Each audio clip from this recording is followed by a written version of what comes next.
Hello everyone, কি অবস্থা সবার? আশা করছি সবাই খুব ভালোই আছেন। স্মৃতির পাতা উল্টালে কিছু জায়গা আমাদের কাছে একটু বেশি স্পেশাল হয়ে যায়। তেমনি একটা জায়গা হলো সিলেটের জৈন্তাপুরের এই লালাখাল। ফেব্রুয়ারির এই মিষ্টি রোদে ঘেরা একটা দিন ছিল যখন আমরা পৌঁছেছিলাম এই নীল জলের রাজ্যে। চারিদিকে পাহাড় আর তার মাঝখান দিয়ে বয়ে চলা এই নদী। মনে হচ্ছে যেন কোনো শিল্পীর আঁকা জীবন্ত ছবি। লালাখালের প্রধান আকর্ষণ হলো এর জলের রং। শীতের শেষ দিকে ঠিক ফেব্রুয়ারিতে এখানে জলের রং থাকে একদম স্বচ্ছ আর নীল। নৌকা করে যখন আমরা লালাখালের শেষ সীমান্ত অর্থাৎ 0 পয়েন্টের দিকে যাচ্ছিলাম, তখন নদীর দুপাশের সবুজের সমারোহ ছিল চোখে পড়ার মতো।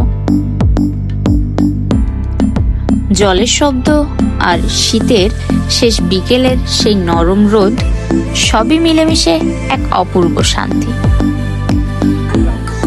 ডেস্টিনেশন লালাখাল আমাদের।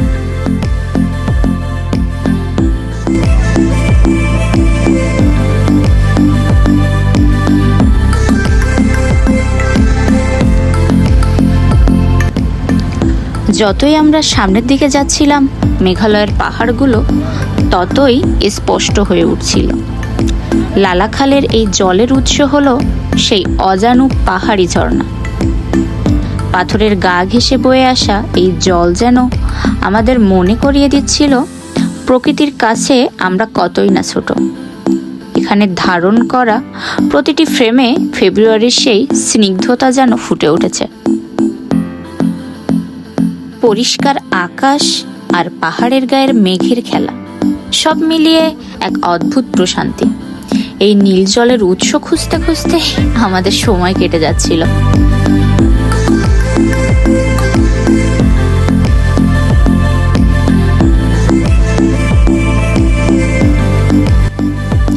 নদীর তীরে কিছুক্ষণ বিরতি নিই।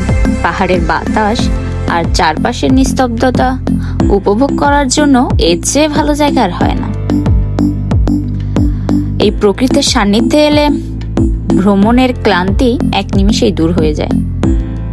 আর ফেব্রুয়ারির এই সময়টাতে আবহাওয়া খুব আরামদায়কও ছিল, তাই ঘুরে বেড়াতেও বেশ ভালো লাগছিল সকলের। ফেব্রুয়ারিতে পানি এতটাই স্বচ্ছ আর নীল থাকে যে তলার বালু পর্যন্ত দেখা যায়।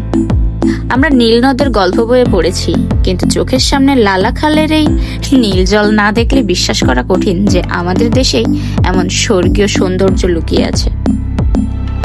দেখতে দেখতে ফেরার সময়ও হয়ে এলো। লালাখালের এই নীল জল আর পাহাড়ের স্মৃতি নিয়ে আমরা বিদায় নিচ্ছি।